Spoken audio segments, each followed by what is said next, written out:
부활절을 우리가 기뻐합니다. 그런데 왜 기뻐하시는지요?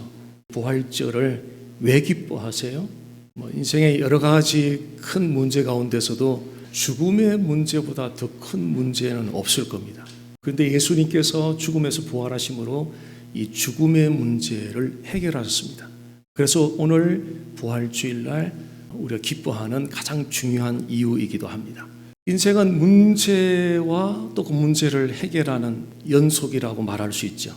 그래서 매일 문제를 만나고 또 해결해 나가고, 배고픔의 문제는 음식으로 해결하고, 질병의 문제는 치료로 해결하고, 경제의 문제는 일을 해서 해결하고, 사람 간의 관계 문제는 성숙한 자기 변화로 해결해 갑니다. 그런데 가장 큰 인생의 문제, 죽음 앞에서는 속수무책입니다. 우리가 할 수 있는 게 아무것도 없습니다. 그저 그냥 죽음은 끝이다, 그냥 받아들이면 죽음은 끝이다 하고 단념하는 것 외에는 우리가 할 수 있는 일이 아무것도 없습니다.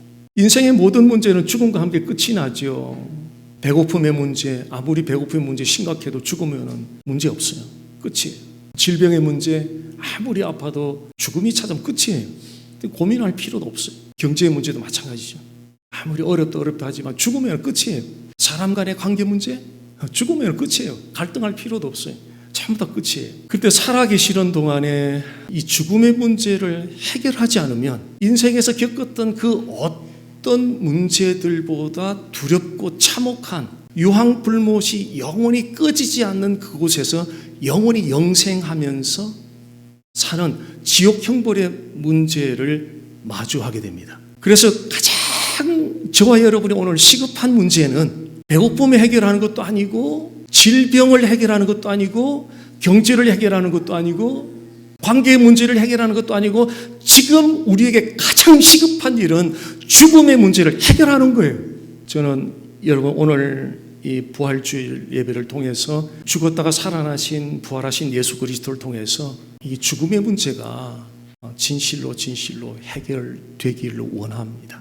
예수님께서 십자가에 죽으시고 무덤에 장사된 후 사흘째 되던 이른 새벽에 예수님을 사랑했던 여인들이 무덤을 찾아갔습니다. 그 무덤을 찾아갔던 여인들은 예수님이 죽으셨다는 그 생각, 거기에 딱 갇혀 있었던, 그래서 무덤 속에 예수님의 시신을 찾고 있었어요.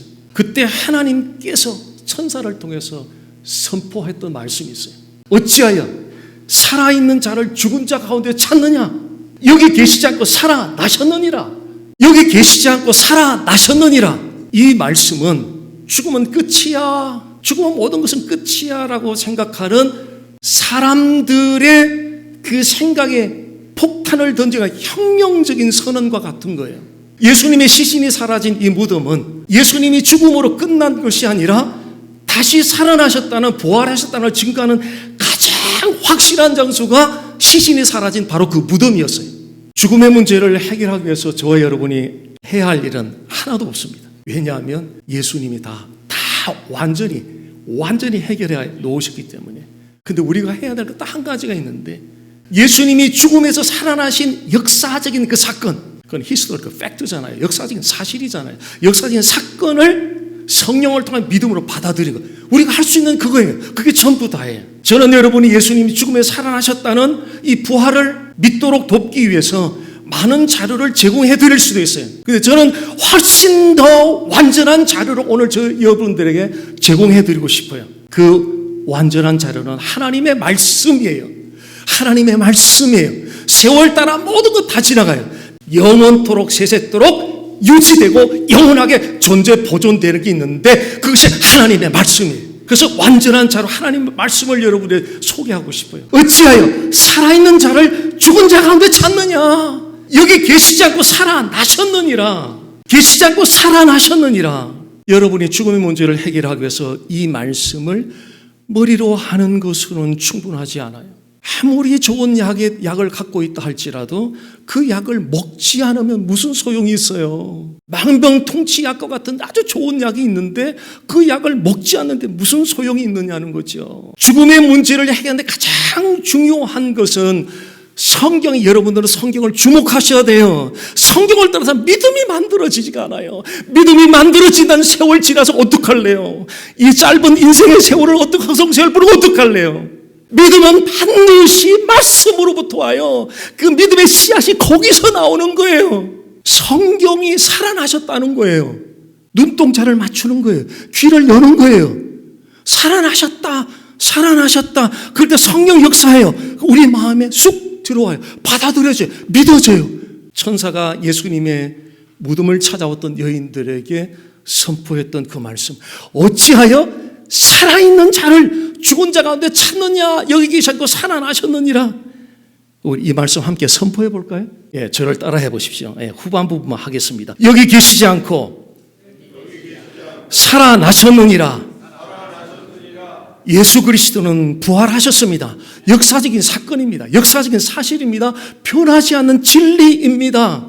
성경이 말하는 예수님의 부활은 놀라울 정도의 기적 정도가 아니고요, 하나님의 공식적인 판결이에요. 판결. 자, 법정에서 판결이 내려지면 모든 것을 결정돼요. 사람들의 의견, 소문 아무 소용없어요. 왜냐하면 최종적인 결정은 저지가 갖고 있어요. 저지가 그 내리면 끝이에요. 사람들의 모든 의견들, 소문들 소용없어요. 저지가 판결 내리면 그 끝이에요. 모든 것이 결정되는 거예요.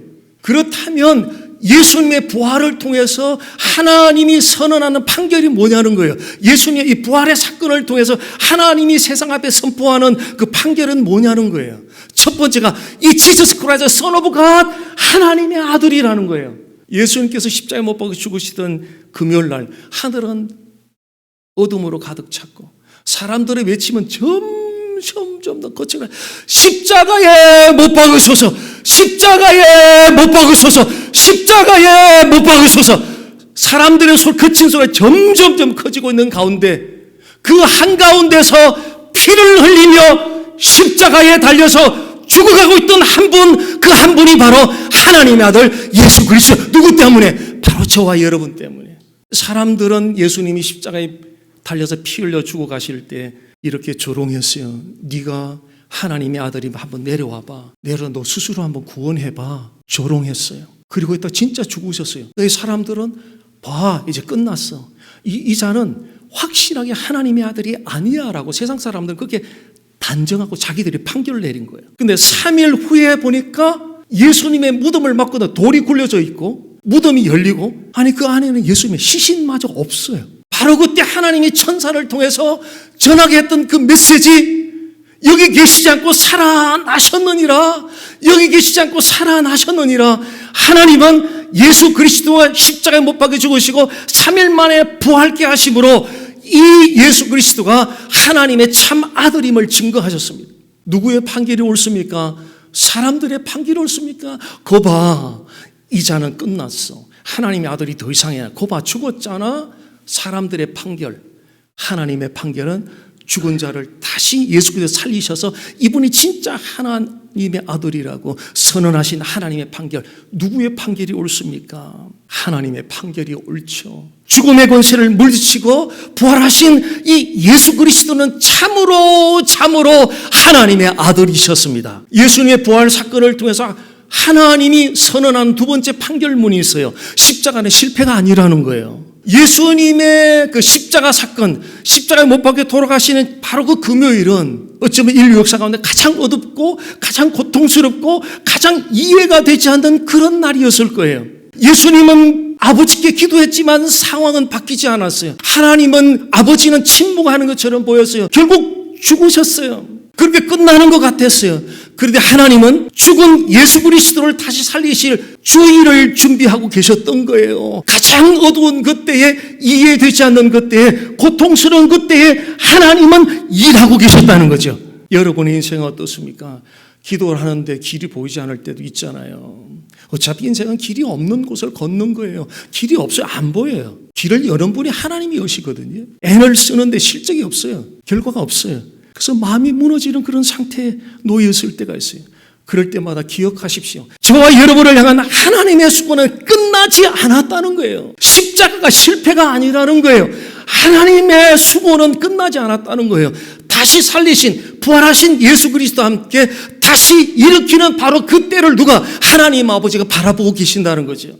그래서 우리는 포기하지 말아야 돼요. 결론을 너무 서두러도 안 되고요. 과정이에요. 왜냐하면 하나님의 스토리를 언제나 다시 일으켜 세우시는 온전한 회복의 자리로 이끄시는 부활에 있기 때문에 그렇습니다. 하나님의 부활의 사건을 통해서 전하는 내린 판결문 세 번째는 우리의 죄의 값이 완전히 지불되었어요. 자, 식당에 식사를 하고 계산대 앞에 갔어요. 포켓에 지갑을 꺼냈는데 웬걸 카드도 안 들어있고 캐시도 없어요. 어떻게 해요? 막 쩔쩔매요. 당황스럽고. 하나님 앞에서 죄의 값이 치러지 않은 인간의 모습 같지 않아요? 하나님 앞에 섰을 때 죄의 값이 치러지지 않았어요. 그 하나님의 선, 그 인간의 모습. 그런데 누군가가 선생님 이미 페이됐어요. 식사값 다 지불되었어요. 그 말을 들을 때 어때요? 더 이상 쩔쩔맬 필요 없어요. 당황할 필요 없어요. 자유예요. 프리덤. 자유예요. 자유. 예수님께서 십자가 죽음을 앞두고 이렇게 아버지께 기도하셨어요. 이 잔을 내게서 지나가게 하옵소서. 이 잔을 내게서 지나가게 하옵소서. 도대체 그 잔 속에 뭐가 있기에? 잔 속에 뭐가 있기에 잔이 지나가게 해달라는 이 기도를 아버지께 하는 거죠. 그 잔 속에 뭐가 있죠? 하나님의 진노가 담겨 있어요. 하나님의 진노가 잔 속에 담겨 있어요. 그 하나님의 진노, 잔 속에 담긴 하나님의 진노는 저와 여러분이 범했던 죄를 향한 진노였잖아요. 그 진노를 받아들이기에 인간적으로 얼마나 고통스러웠으면 예수님도 할 수만 있으면 이 잔을 좀 지나가게 해달라고. 그런데 예수님은 십자가에서 끝까지 그 잔을 받아들이시면서 숨이 다 멈추는 그 순간에 It is finished, tetelestai. 다 이루었다.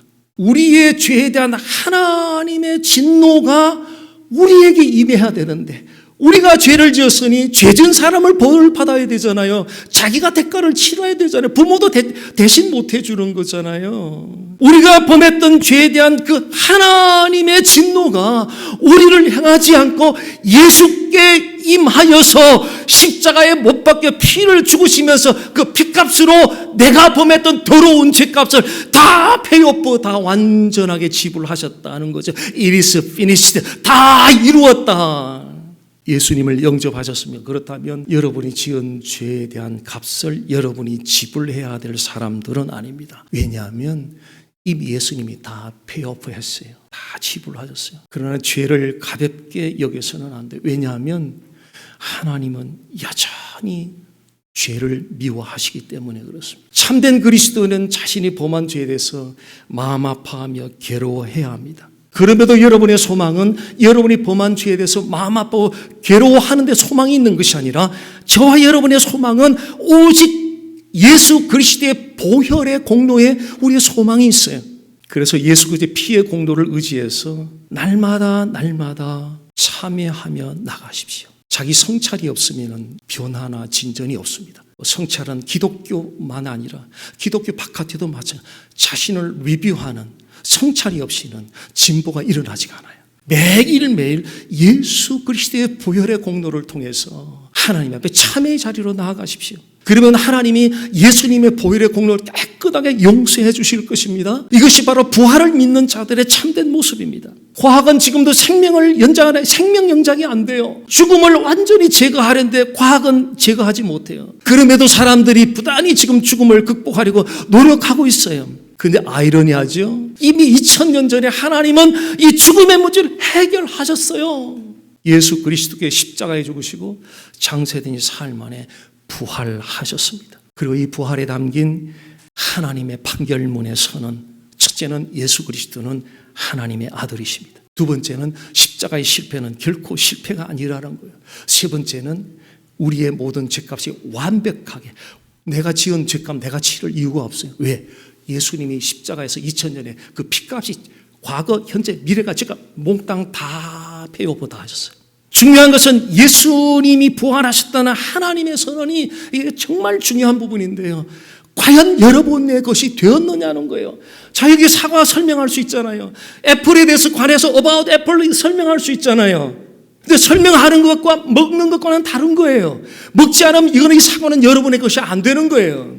사과를 먹을 때 사과의 모든 성분이 제 몸 안에 들어서 내 것이 되어요. 예수님의 부활에 관해서 이론을 들어서 어쩔 건데요. 인생 그렇게 간단치 않아요. 그런 기독교 길 갈래요? 진짜를 맛보면 진짜를 줄 수밖에 없어요. 근데 하나님이 목사로 이 소명의 자리를 부른 자는 그런 일을 하라고 부른 거 아니에요. 중요한 것은 예수님의 부활이 여러분의 것이 됐느냐는 거예요. 이거 진지한 고민하셔야 돼요. 이게 해결 안 되면 죽음의 문제가 해결이 안 되는 거예요. 죽음의 문제 해결 안 되면 어떡하실래요? 지옥이 진짜 있다니까요. 어떻게 믿어요? 성경이 있다는 게 있는 거예요. 하나님께서 천사를 통해서 선언한 여기 계시지 않고 살아나셨느니라. 바로 이 말씀이 성령을 통하여 믿어질 때 비로소 예수님의 부활은 여러분의 것이 될 줄 믿습니다. 분명하게 선포합니다. 예수 그리스도는 다시 살아나셨습니다. 할렐루야.